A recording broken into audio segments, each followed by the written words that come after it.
بسم الله الرحمن الرحيم.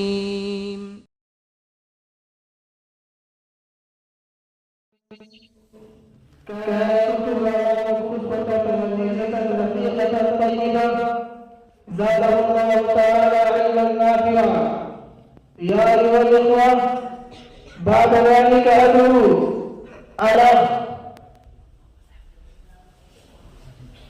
أحمد غالي سلام القاسمي أمبيدكر نقلي أن يأتي إلى المنصة ويلقي أمامكم خطبة حول الموضوع المسجد الأقصى يناديكم، فليتفضل مشكورا.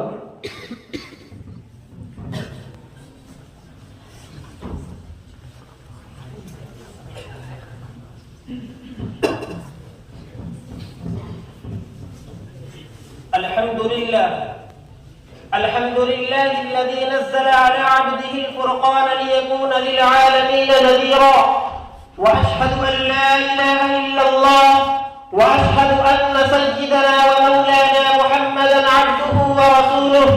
أما بعد، فأعوذ بالله من الشيطان الرجيم. بسم الله الرحمن الرحيم. سبحان الذي أسرى بعبده ليلا من المسجد الحرام إلى المسجد الأقصى الذي باركنا حوله لنريه من آياتنا، إنه هو السميع البصير. وقال النبي صلى الله عليه وسلم: لا تشد الرحال إلا إلى ثلاثة مساجد: مسجد الحرام ومسجد الأقصى ومسجد هذا، أو كما قال عليه الصلاة والسلام. رئيس الحفل المبجل والضيوف الكرام والعلماء الأجلاء، إني أريد أن أتحدث أمامكم في هذه الحفلة المباركة الميمونة حول الموضوع المسجد الأقصى يناديكم. يا إخواني، المسجد الأقصى بقعة مباركة، بقعة مشرفة، بقعة منورة، بقعة نيطت بها ذكريات نورانية، بقعة تتعثر منها نفحات إيمانية، نفحات ربانية، نفحات دينية، تتفتح بها الأزهار المتنوعة العطرة من الإيمان واليقين، بقعة مربوط بها تاريخنا المشرف، بقعة أسرى بها حبيبنا وشفيعنا محمد صلى الله عليه وسلم وعرج إلى رفيقه الأعلى، فهناك تكلمه من وراء حجاب وشاهد المناظر الغيبية من الجنة والجحيم.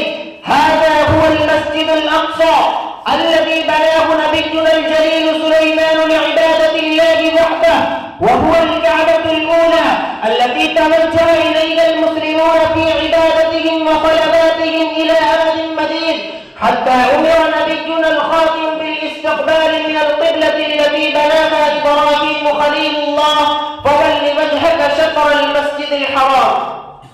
لكن يا إخواني، هذه البقعة التي احتل عليها الغاشمون الظالمون، احتل عليها الطاغون الكافرون، احتل عليها الذين غضب الله عليهم من القردة الخاسئين.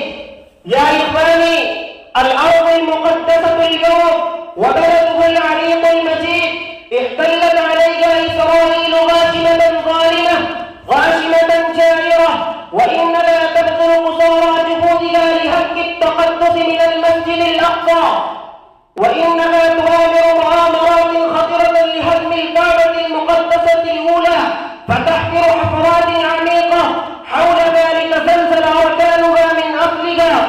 إنها تدبر مخططات دنسة فتقيم فيها محافل الرقص والغناء، وتفتح أبوابها للعاريات الفاحشات، فتجول فيها باديات عن نحورهن وسيقانهن متنزهات، كأنهن يتفرجن في مقام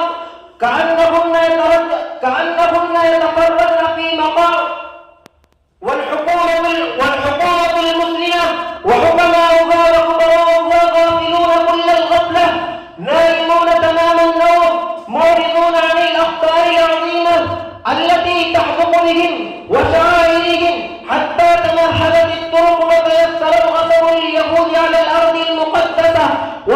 المسجد الأقصى. فهذه البقعة التي بناها سليمان وحرسها الخلفاء والقبال للمسلمين في أزمنتهم المختلفة وحررها من الأيدي الغاشمة مثل عمر بن الخطاب والقائد الغجور صلاح الدين الأيوبي، تحولت إلى الأيدي الخبيثة اليهودية الخسيسة مرة أخرى، فهي تعكف الآن على هدم عرضه وهدم بنائه عملا بخباثته التاريخية المعروفة المشهورة التي ناداهم به القرآن فقال كونوا قردة خاسئين. يا إخواني، هذا المسجد الأقصى وأرضه المقدسة تناديكم بأرفع صوتها بل بأجهل صوتها فيقول: أين العلماء الغجورون؟ أين الشبان المسلمون؟ أين حارس الحرم المقدس؟ أين الأصحاب المحمديون؟ أين متبعو صلاح الدين الأيوبي الذين جاهدوا مجاهدة عظيمة، الذين ضحوا نفوسهم الغالية، الذين